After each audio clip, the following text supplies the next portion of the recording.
Assalamualaikum dan selamat sejahtera. Okey, hari ini kita akan belajar berkenaan dengan pseudocode dan catat alif bagi bucket sort. Okey, jadi seperti biasa kita perlu tahu apa dia pemboleh ubah yang kita gunakan dalam bucket sort ni. Okey, yang pertama kita ada L.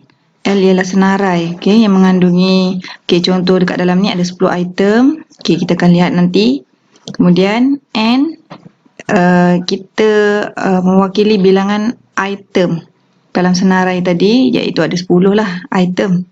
I mewakili kedudukan item ataupun indeks.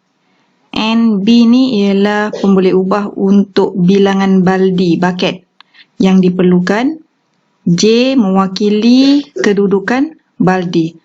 Okey, di sini kita ada dua pemboleh ubah yang lain lah, selain daripada yang biasa kita lihat. Okey. Okey, ini ialah pseudocode bagi bucket sort. Okey, untuk bucket sort ni kita gunakan struktur kawalan ulangan for. Okey, kita ada mula setkan senarai L. Okey, ini adalah contohnya lah senarai tersebut.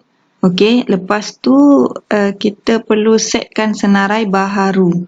Okey, ini nanti last kali bila kita dah isi senarai ni, kita akan masukkan ke dalam senarai baharu. Okey, kemudian kita isytiharkan pemboleh ubah yang kita gunakan. Kita berikan nilai, kita bagi N iaitu elemen dia, item dia ada 10.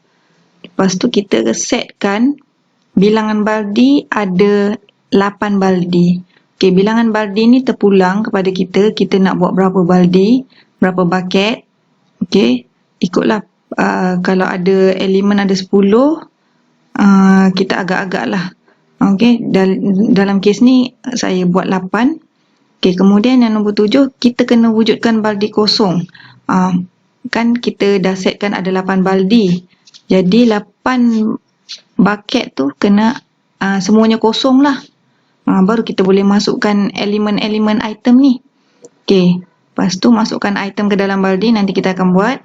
Okey, setkan I ni ialah indeks. Indeks seperti biasa memberi awalan nilai indeks tu ialah kosong. Okey, kemudian kita ada langkah 8, langkah 10 ni.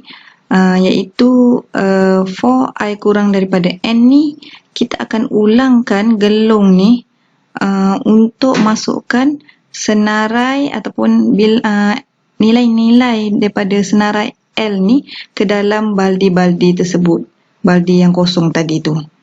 Okey, selepas dah dimasukkan semua dalam baldi, barulah kita akan pergi kepada setiap baldi tu. Yang ni 4J kurang NB ni bilangan baldi, maknanya dalam baldi tu kalau ada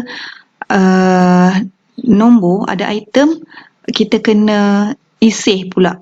Maksudnya kita kena susun. Okey, secara menaik ke menurun tu ikut pada soalan lah. Okey. Kemudian bila dah siap isih dalam baldi tu, barulah kita akan cantumkan semula daripada setiap baldi tu, kita masukkan dalam senarai baharu. Okey, kita akan lihat lebih terperinci lagi. Okey, jadi tadi kita dah sampai wujudkan baldi kosong kan. Kita dah setkan semua tadi, kita wujudkan baldi kosong. Okey, di sinilah langkah 7 ni. Okey. 1, 2, 3, 4, 5, 6, 7, 8. Ada 8 baldi tadi kan, yang ini. Kita setkan 8. Kemudian kita buatlah julat yang sesuai setiap baldi ni. Julat ni maknanya kita tengok dalam senarai ni yang paling tinggi nilainya ialah 57. Tapi sebab ada 8 baldi, kita bahagi-bahagikan lah. Kalau ni saya buat macam ni, 1 hingga 10, 11 hingga 20 dan seterusnya. Dan sebab dia ada 8 baldi, saya buat je 71 hingga 80. Tak apa, yang ni tak ada masalah. Okey. Okey, lepas tu dah masuk, kita pergi kepada masukkan item ke dalam baldi ni, maknanya terus kita setkan indeks tu lah. Okey, indeks tu indeks yang pertama, iaitu kosong ni. Apa yang akan dilakukan atau cara akan mula melaksanakan gelong for di langkah 10 lah. Okey. Yang ini 10, 10.1 dengan 10.2. Okey, lepas tu kita dah setkan indeks yang pertama tadi. Kita perlu ujilah sama ada syarat I kurang daripada N tu betul ataupun tidak. Okey, jadi true kan jawapan dia. Bila true, kita masukkan nilai indeks yang kosong ni tadi 48, masukkan ke dalam baldi yang mana berada dalam julat tersebut, iaitu julat 41 hingga 50 lah. Okey, masukkan dalam baldi tersebut. Okey, kemudian dah sudah, kita kena tambahkan indeks. Maknanya kita pergi indeks yang seterusnya, indeks yang pertama. Okey, kita uji lagi. 1 tu kurang daripada 10, true. Okey, jadi nilai bagi indeks yang pertama tu 13, kita masukkan dalam baldi yang berjulat 11 hingga 20. Kemudian kita beralih kepada indeks yang kedua, yang ini. Maknanya tambahkan indeks, pergi indeks kedua. Jadi uji lagi, true. Bila true, ambil nilai indeks yang kedua tu, iaitu 12, masuk dalam baldi yang julat, ada julat dia lah. Okey, kemudian pergi kepada indeks yang seterusnya, iaitu 3, nilainya 57. Okey, dia true, jadi 57 ni masuk dalam baldi yang ini. Okey, tengok indeks yang seterusnya. Okey, true. Okey, nilai indeks 4 iaitu 18 masuk dekat julat 11 hingga 20 juga. Okey, kita pergi indeks yang seterusnya. Okey, masuk. Okey, 28 ni masuk dekat julat 21 hingga 30 kan. Okey, indeks yang ke-6, true. Okey, masukkan 45 ke dalam baldi ataupun bucket yang berjulat 41 hingga 50. Okey, pergi indeks seterusnya. Okey, 54 masuk di sini. Pergi indeks ke-8. Okey, 53 masuk di sini juga. Okey, indeks ke-9 nilainya 32 masuk dalam sini, julat 31 hingga 40 ni. Okey, lepas tu bila indeks ke-10, indeks kita ada 9 je kan. Tapi yang ni indeks kita dah tambahkan jadi 10. Jadi apa akan berlaku? Bila kita uji dia punya indeks tu, dia jadi false. Bila false, langkah 10 akan menjadi false. Okey, atau cara akan pergi ke langkah 11. Okey, dan 12 serta melaksanakan struktur kawalan for dalam pseudocode. Sebab indeks terakhir hanya 9 sahaja kan. Okey, kat mana tu? Langkah 11. Okey, yang ini. 11, 12. Okey. Okey, jadi kita akan terus pergi ke langkah 11 dengan 12. Okey, apa yang berlaku di dalam langkah 11-12 ni ialah kita akan cek setiap bucket tu ada nilai tak dalam bucket tu. Kalau tak ada nilai, kosong, contoh yang indeks bucket pertama ni tak ada apa-apa, jadi kita pergi pindah ke bucket yang kedua.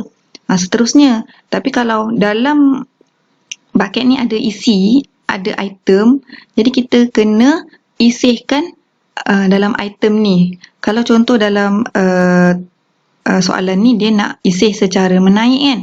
Maknanya kita kena susun lah. Ini kan ada yang besar dekat depan dan sebagainya.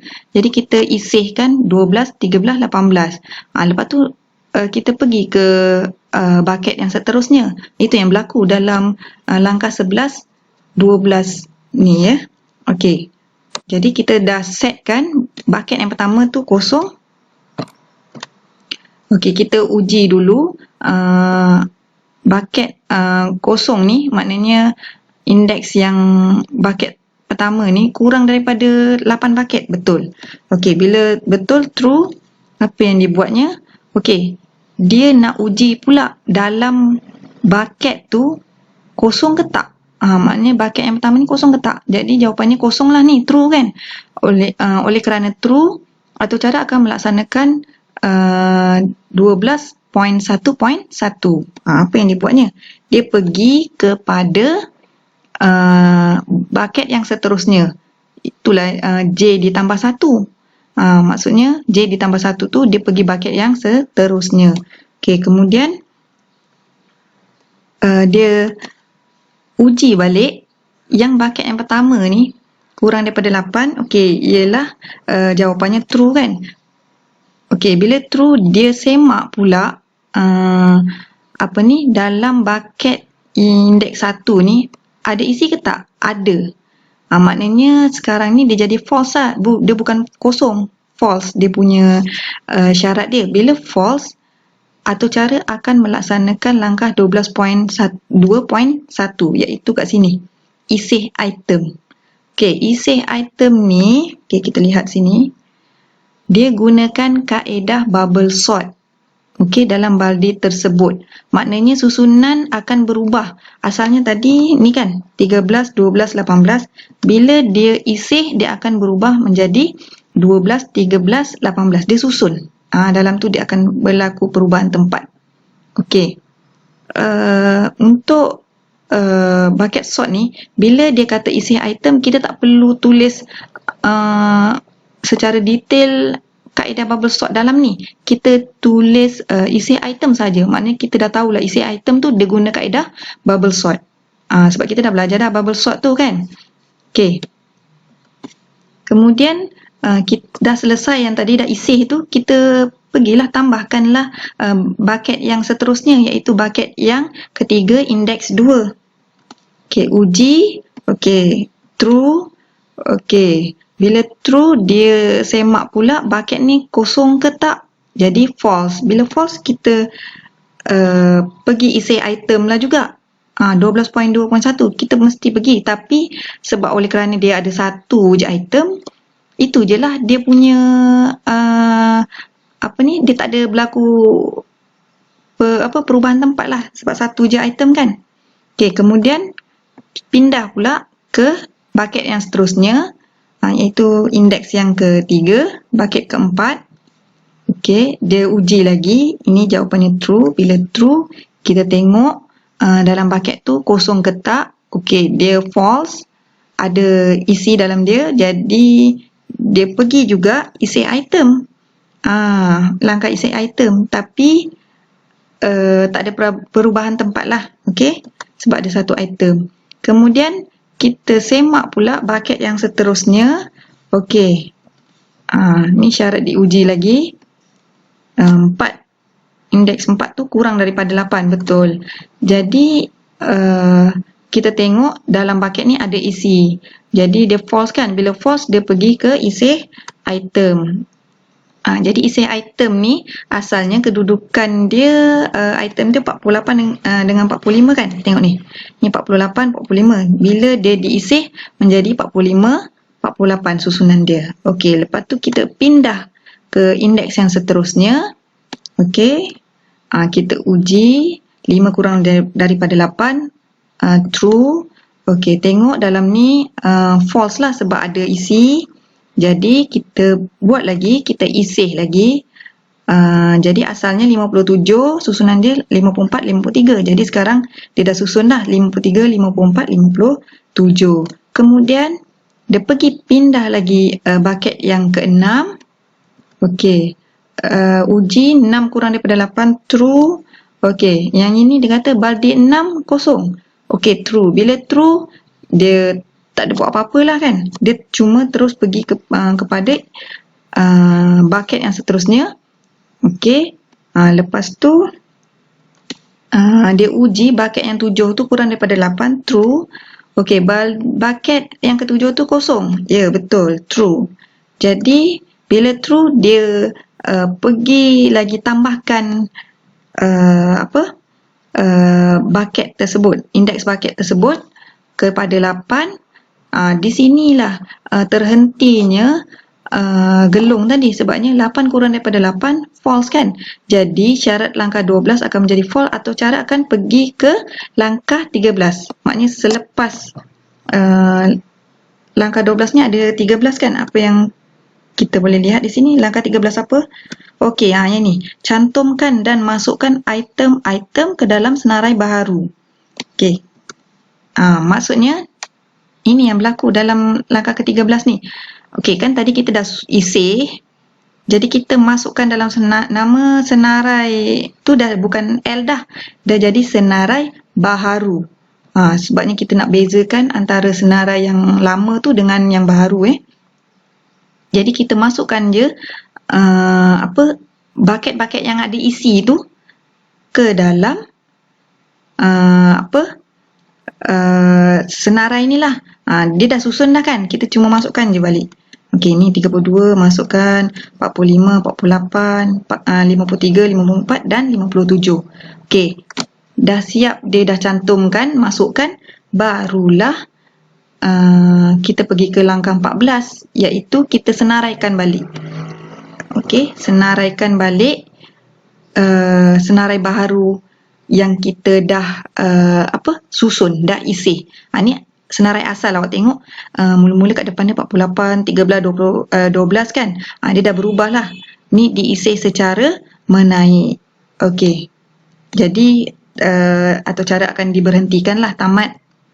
Okey, yang ini pula adalah carta alih bagi bucket sort. Okey, kamu boleh tengok merujuk di buku teks lah carta alih ni. Okey, boleh hafal supaya kita senang nanti kita nak, bila ada soalan kita boleh rujuk daripada carta alih ni. Jadi itu saja untuk hari ini. Sekian, terima kasih.